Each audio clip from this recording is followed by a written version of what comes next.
క్రీస్తునందు ప్రియమైన ప్రేమధార టీవీ వీక్షకులకు మన రక్షకుడును ప్రభువైన యేసు క్రీస్తు ఘనమైన నామంలో శుభములు తెలియజేస్తూ ఈనాటి కార్యక్రమానికి సాదరంగా ఆహ్వానం పలుకుచున్నాం.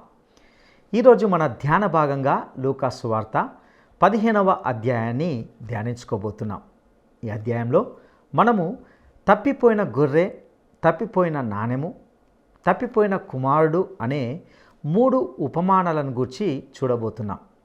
ఈ 3 ఒకే సందేశాన్ని, ఒకే అంశాన్ని కలిగి ఉన్నాయి. మొదటి ఉపమానంలో తప్పిపోయిన కుమారుడు తప్పిపోయిన ఒక గొర్రెకు పోల్చబడడాన్ని చూస్తాం. యేసు మంచి కాపరిగా తప్పిపోయిన గొర్రెను తన మందలో చేర్చుకుంటాడు. ఇక రెండవ ఉపమానంలో తప్పిపోయిన నాణ్యాన్ని చూస్తాం. ఇక్కడ నాణెము అనగా నాణెము రూపంలో ఉన్న కాసుల పేరులో జారిపోయిన ఒక కాసు. దానిని పోగొట్టుకున్న స్త్రీ అది తిరిగి పొందుకున్న తర్వాత ఎంతో సంతోషించింది. ఇందులో నుండి కూడా మనము గొప్ప ఆధ్యాత్మిక సత్యాన్ని చూస్తాం. ఈ 2 ఉపమానాలలో కూడా మనము వెదికే కాపరిని, వెదికే పరిశుద్ధాత్మను చూడగలం. ఇక 3వ ఉపమానంలో తప్పిపోయిన కుమారుని చూస్తాం. ఒక తండ్రికి ఉన్న 2 కుమారుల్లో చిన్నవాడు తన ఆస్తిని తీసుకొని దూర దేశానికి వెళ్ళి సమస్తాన్ని పోగొట్టుకున్నట్లుగా చూస్తాం. వాడు చివరికి బుద్ధి వచ్చి తిరిగి తన తండ్రి యొద్దకు వెళ్ళడానికి సిద్ధపడ్డాడు. వాడు తిరిగి వచ్చినప్పుడు అతని తండ్రి వానిని తిరిగి తన హక్కున చేర్చుకున్నాడు. ఈ ఉపమానాలలో ఎన్నో శ్రేష్టమైన ఆధ్యాత్మిక సత్యాలు పొందుపరచబడి ఉన్నాయి. వాటిని సావధానంగా వినడానికి మనము సిద్ధపడదామా? క్రీస్తునందు ప్రియ సోదరీ సోదరులారా, బావున్నారా? క్రీస్తునందు సకుటుంబంగా దేవుని కృపలో వర్ధిల్లుతున్నారా? ప్రియ సోదరీ సోదరులారా, మీ బైబిళ్లు తెరవండి. ఈరోజు మన పాఠం లూకాసు వార్త 15వ అధ్యాయం. సావధానంగా వినండి. మొదటి వచనం నుండి. ఒకప్పుడు సమస్తమైన సుంకరులు, పాపులు ఆయన బోధ వినడానికి ఆయన దగ్గరికి వస్తూ ఉండగా పరిసయ్యులు, శాస్త్రులు అది చూచి ఇతడు పాపులను చేర్చుకొని భోజనము చేస్తున్నాడని చాలా సణుక్కున్నారు. అందుకాయన వారికి ఈ ఉపమానం చెప్పాడు. మీలో ఏ మనుష్యునికైనా 100 గొర్రెలు ఉండగా వాటిలో ఒకటి తప్పిపోయిన ఎడల అతడు 99 అడవిలో విడిచిపెట్టి తప్పిపోయినది దొరికే వరకు దానిని వెతకటానికి వెళ్ళడా? అది దొరికినప్పుడు సంతోషముతో దానిని తన భుజముల మీద వేసుకొని ఇంటికి వచ్చి తన స్నేహితులను, పొరుగువారిని పిలిచి, మీరు నాతో కూడా సంతోషించండి, తప్పిపోయిన నా గొర్రె దొరికింది అని వారితో చెబుతాడు గదా. అటువలే మారు మనస్సు అక్కరలేని 99 నీతిమంతుల విషయమై కలిగే సంతోషము కంటే మారు మనస్సు పొందే ఒక్క పాపి విషయమై పరలోకమందు ఎక్కువ సంతోషము కలుగుతుంది. ప్రియ శ్రోతలు, ఈ అధ్యాయంలో 3 ఉపమానాలున్నట్లు అనిపిస్తుంది గాని ఈ 3 ఒకే సందేశం, ఒకే అంశం. తప్పిపోయిన కుమారుడు 3 విధాలుగా మనకు కనిపిస్తాడు. మొదటి ఉపమానంలో తప్పిపోయిన కుమారుడు తప్పిపోయిన ఒక గొర్రెకు పోల్చబడడం విశేషం. కాపరి యేసుక్రీస్తే. 100 గొర్రెలున్నా ఒక్కటి తప్పిపోయింది. ఆరంభంలో ఉన్న 100 తుది వరకు 100 ఉండాలి. ఒక్కటి తప్పిపోవటానికి వీల్లేదు. తప్పిపోయిన గొర్రె దొరికినప్పుడు సంతోషంతో దాన్ని తన భుజం మీదికి ఎక్కించుకుంటాడు. ప్రధాన యాజకుడు ధరించిన ఎఫోదు అంగీని చూడండి. 2 భుజాల మీద ఇశ్రాయేలు 12 గోత్రాల పేర్లుంటాయి. 6 కుడి భుజం మీద, 6 ఎడమ భుజం మీద. గొర్రె దొరికిందనే సంతోషంతో దాన్ని భుజం మీదికి ఎక్కించుకున్నాడంటే కుడి భుజం బలాన్ని, పరాక్రమాన్ని సూచిస్తుంది. కాపరి ఆనందానికి అవధులు లేవు. యేసు సుంకరులతో, పాపులతో భోంచేస్తున్నాడు, సహవాసం చేస్తున్నాడు అంటే ఒక కాపరిగా ఆయన తప్పిపోయిన ప్రతి గొర్రెను తెచ్చి తన మందులో చేర్చుకోవాలి కదా. అందుకే ఆయన వచ్చింది. మారుమనసు పొందే ఒక్క పాపి విషయమై పరలోకమందు ఎక్కువ సంతోషము కలుగుతుంది అన్నాడు ప్రభువు. అయితే పరిసయ్య గురువుల మనస్తత్వం విపరీతం. ఒక పాపి నశిస్తే దేవుడికి సంతోషం అని వారి వక్రభాష్యం. దానిని ప్రభువు ఖండిస్తున్నాడు. తప్పిపోయిన గొర్రెను కాపరి తెస్తున్నాడంటే ఊరు ఉగము ఎంతో ఆనందిస్తారు. అందరూ కనిపెట్టి తప్పిపోయిన గొర్రెతో కాపరి ఎప్పుడు వస్తాడా అని 1000 కండ్లతో ఎదురు చూస్తూ ఉంటారు. ఇక రెండో ఉపమానం. ఒక స్త్రీ నాణెం పోగొట్టుకుంది. ఆ నాణెం దొరికినప్పుడు ఆమెకెంతో సంతోషం. అది నాణెం కాదు, నాణెం రూపంలో ఉన్న కాసు. కాసుల పేరులో ఒకటి జారిపడిపోయింది. పెండ్లి కానుకగా ఆమె భర్త బహూకరించిన కాసుల పేరది. పరిశుద్ధాత్మ ప్రతి విశ్వాసిని పెండ్లి కుమారుడైన యేసుక్రీస్తుతో సంయుక్తపరుస్తాడు. పెండ్లి రోజున పెండ్లి కుమార్తె ఆయన ఎదుట పరిశుద్ధాలంకృత అయి కనిపించాలని పరిశుద్ధాత్మ ఆశయం. ఒక్క కాసు కోల్పోవడం ఆమెకు ఇష్టముండదు. ప్రతి ఒక్కరూ ఆయనకు ఎంతో విలువైన వ్యక్తి. ప్రతి కాసు దాని స్థానంలో ఉంటేనే గాని అది కాసుల పేరు కాదు. 8వ వచనం. ఏ స్త్రీకైనా 10 వెండి నాణెములుండగా వాటిలో ఒక నాణెము పోగొట్టుకుంటే ఆమె దీపము వెలిగించి ఇల్లు ఊడ్చి అది దొరికే వరకు జాగ్రత్తగా వెతకదా? అది దొరికినప్పుడు తన చెలికత్తెలను పొరుగువారిని పిలిచి, నాతో కూడా సంతోషించండి, నేను పోగొట్టుకొనిన నాణెము దొరికింది అని వారితో చెబుతుంది గదా. అటువలే మారుమనస్సు పొందే ఒక్క పాపి విషయమై దేవుని దూతల ఎదుట సంతోషము కలుగుతుంది అని మీతో చెబుతున్నాను. ప్రియశ్రోత, వింటున్నావా? ఆమె నాణెం పోగొట్టుకొని దాన్ని వెతకటం మొదలుపెట్టింది. చొప్పవామిలో సూది కోసం వెదికినట్లు ఆమె ఎంతో ప్రయాసపడి వెదికింది. 10 నాణెములలో ఒకటి పోయింది. పెండ్లి కుమారుడికి ఆమె లెక్క అప్పగించాలి. ఆయన మీద ఆమెకున్న ప్రేమ అలాంటిది. వెతికే కాపరి, వెదికే పరిశుద్ధాత్మ, ఈ రెండూ ఉపమానంలో పేర్కొనబడడం విశేషం. ఇక 3వ ఉపమానం 11వ వచనం నుండి. ఒక మనుష్యునికి 2 కుమారులున్నారు. వారిలో చిన్నవాడు తండ్రిని అడిగాడు, తండ్రి, ఆస్తిలో నాకు రావలసిన భాగము ఇవ్వు. తండ్రి వారికి తన ఆస్తిని పంచిపెట్టాడు. కొన్ని దినములైన తరువాత ఆ చిన్న కుమారుడు సమస్తమును కూర్చుకొని దూరదేశానికి ప్రయాణమైపోయి అక్కడ తన ఆస్తిని దుర్వ్యాపారము వలన పాడు చేశాడు. అదంతా ఖర్చు చేసిన తరువాత ఆ దేశమందు గొప్ప కరువు రాగా వాడు ఇబ్బంది పడసాగి వెళ్లి ఆ దేశస్థులలో ఒకని చెంత చేరాడు. అతడు తన పందులను మేపడానికి పొలములోనికి అతణ్ణి పంపాడు. వాడు పందులు తినే పొట్టుతో తన కడుపు నింపుకోవడానికి ఆశపడ్డాడు. గాని ఎవ్వడూ వానికి ఏమీ ఇవ్వలేదు. అయితే బుద్ధి వచ్చినప్పుడు వాడనుకున్నాడు, నా తండ్రి వద్ద ఎంతో మంది పనివారికి అన్నము సమృద్ధిగా ఉన్నది. నేనైతే ఇక్కడ ఆకలికి చచ్చిపోతున్నాను. నేను లేచి నా తండ్రి వద్దకు వెళ్లి, తండ్రి, నేను పరలోకమునకు విరోధముగా నీ ఎదుట పాపం చేశాను. ఇక మీదట నీ కుమారుణ్ణి అనిపించుకోవడానికి యోగ్యుణ్ణి కాను.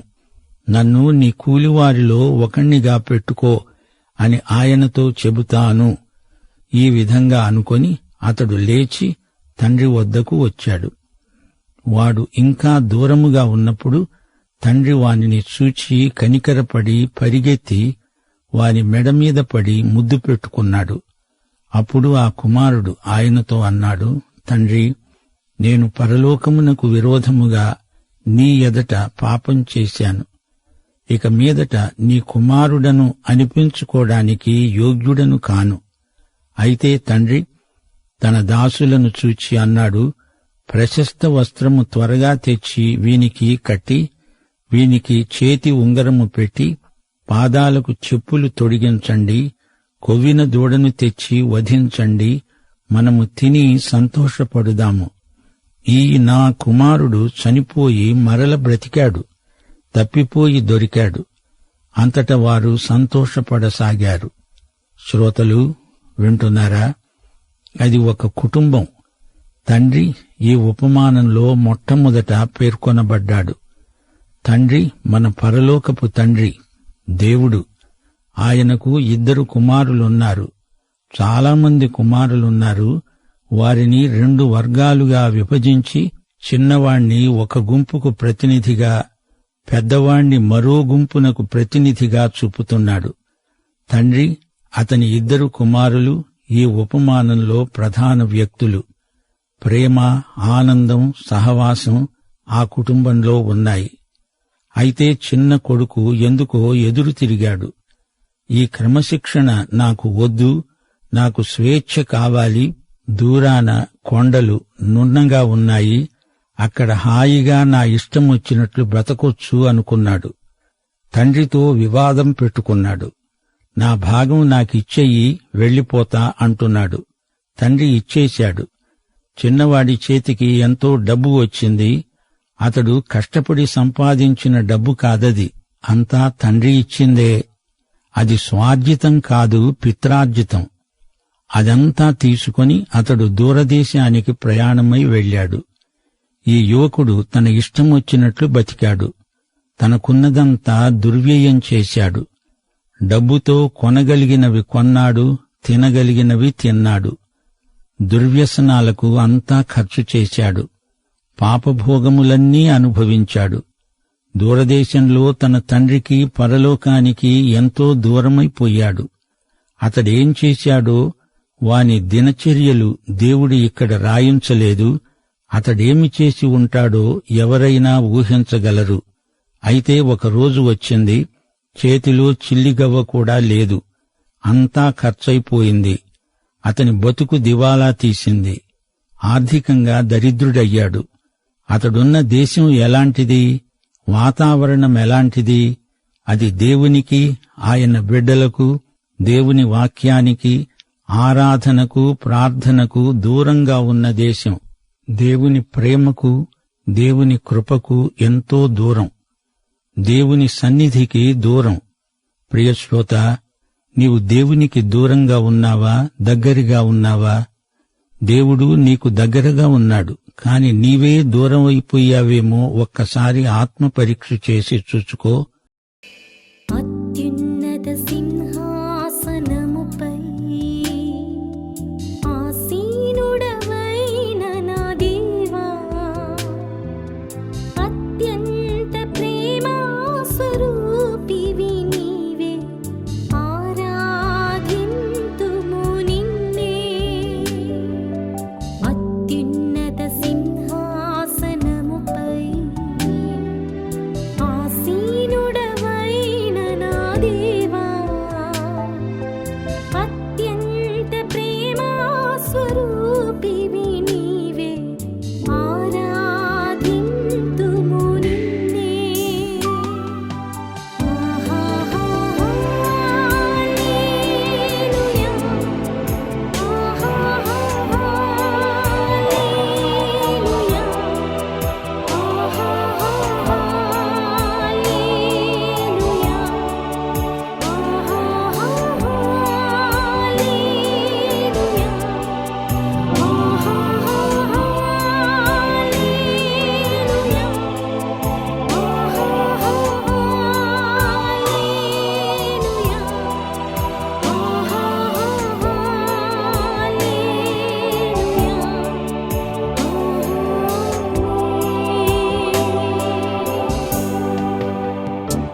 ఆ దేశంలో కరువు వచ్చింది.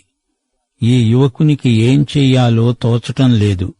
ఎటూ పాలుపోవటం లేదు. దిగాలు పడిపోయాడు. అతని నవనాడులు కుంగిపోయాయి. పోనీ ఇంటికి తండ్రి దగ్గరికి వెళ్దామా? అతనికి భయమేసింది. అప్పుడేం చేశాడు? ఏ యూదుడు చెయ్యని, చెయ్యరాని, చెయ్యతగని పని చేశాడు. అతనికి దూరదేశంలో ఏ ఉద్యోగమూ దొరకలేదు. స్నేహితులందరినీ బ్రతిమలాడాడు. నేస్తాలు, నేను మీకు ఎన్నెన్నో పార్టీలిచ్చాను, ఎంతో డబ్బు మీకోసం ఖర్చు చేశాను. ఇప్పుడు నాకు ఒక్క పూట తిండికి కూడా డబ్బుల్లేవు. నన్ను ఆదుకోండి. పోనీ నాకేదన్నా ఉద్యోగం చూపండి. ఈ విధంగా వాళ్లను కాళ్లా వేళ్లా పడి ఎంతో బ్రతిమలాడుకున్నాడు. స్నేహితులన్నారు, ఏమిటేమిటి, నీ డబ్బంతా ఖర్చయిపోయిందా? మరెందుకొచ్చావు? నీతో మాకు స్నేహమేమిటి? నీకోసం మా దగ్గర ఉద్యోగాలేమీ లేవు పో అని కసిరి కొట్టారు. అందరూ చీకొట్టారు, ఈసడిస్తూ మాట్లాడారు. ఎవరు సాయం చేస్తారా అంటూ ఊరి బయటికి వెళ్లాడు. అక్కడొక పెద్ద పందుల మంద ఉంది. అక్కడ ఆ పందుల యజమాని కనిపించాడు. అయ్యా, ఏమైనా ఉద్యోగాలు ఖాళీలున్నాయా అని అడిగాడు. బాబూ, ఉద్యోగం కావాలంటున్నావు, నేను నీకు జీతం ఇవ్వలేను, పందులను కాస్తావా? పందులతో పాటు నీకు దినభత్యమిస్తాను అన్నాడు. దానికి ఈ యువకుడు సరే అని ఒప్పుకొని వెంటనే పనిలో చేరాడు. పంది పొట్టు తిని బ్రతకాలి, అదే అతని జీతం. ప్రభువు ఈ ఉపమానం చెబుతుంటే వింటున్న పరిసయ్యులు, సుంకరులు కూడా వాడు పందిపొట్టు తింటున్నాడన్నప్పుడు ఛీ ఛీ అనుకొని ఉంటారు.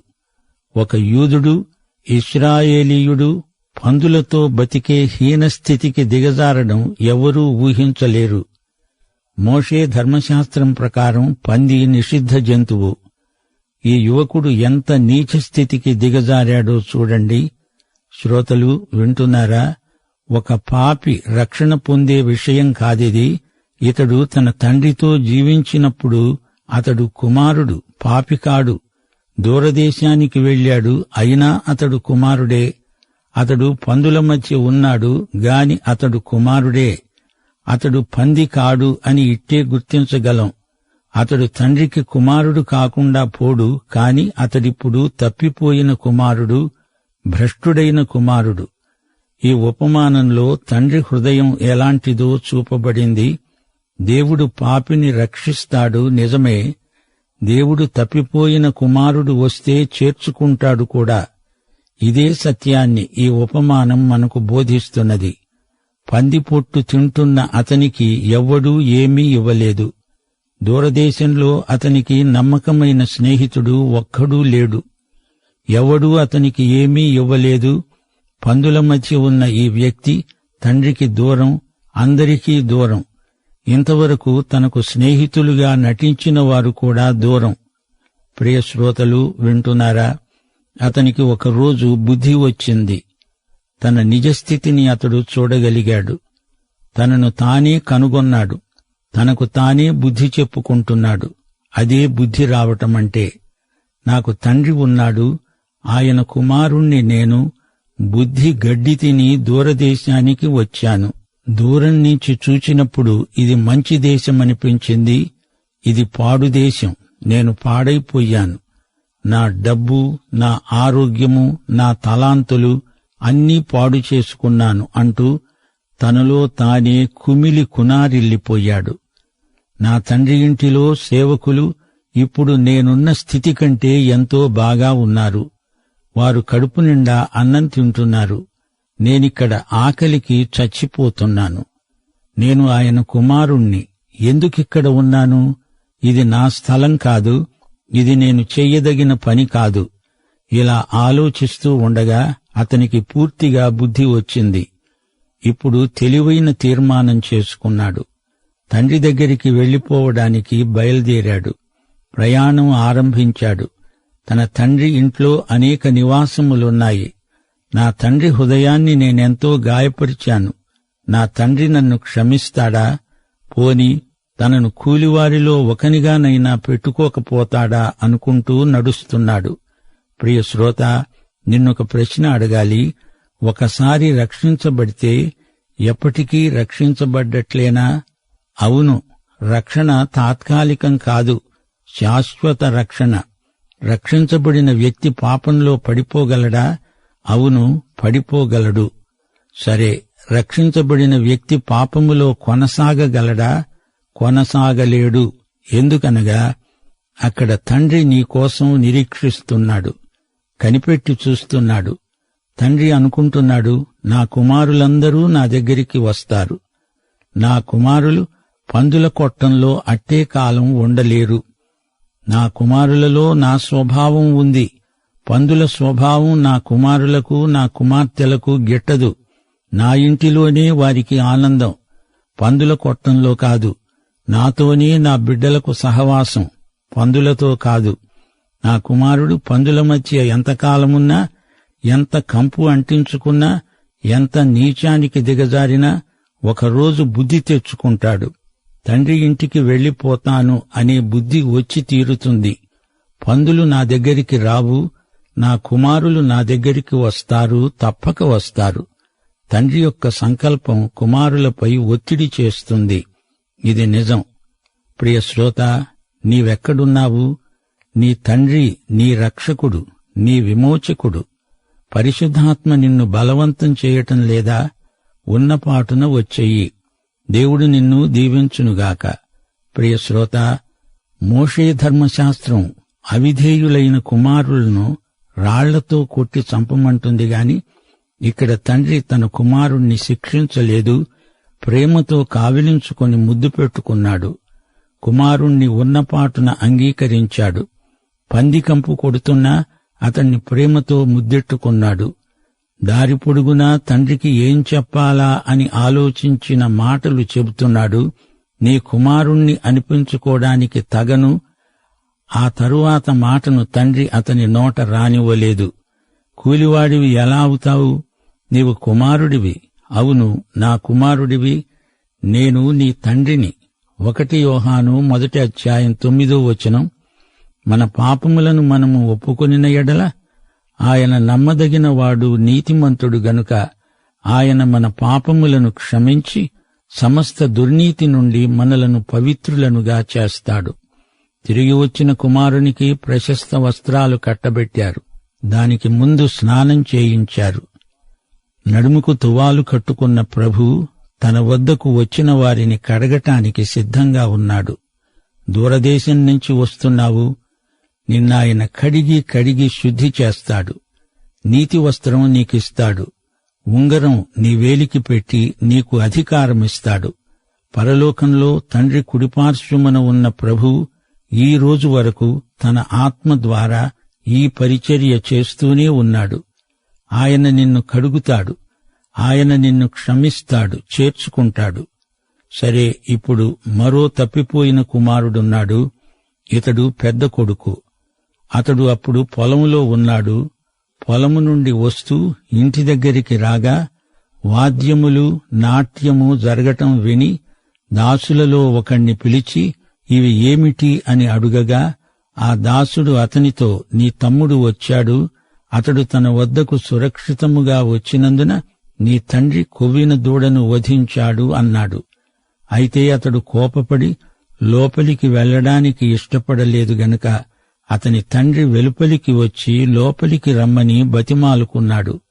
అందుకతడు తన తండ్రితో, ఇదిగో, ఇన్నేండ్ల నుండి నిన్ను సేవిస్తున్నానే, నీ ఆజ్ఞను నేనెన్నడూ మీరలేదే. అయినా నా స్నేహితులతో సంతోషించడానికి నీవు నాకెన్నడూ ఒక మేకపిల్లనైనా ఇవ్వలేదు.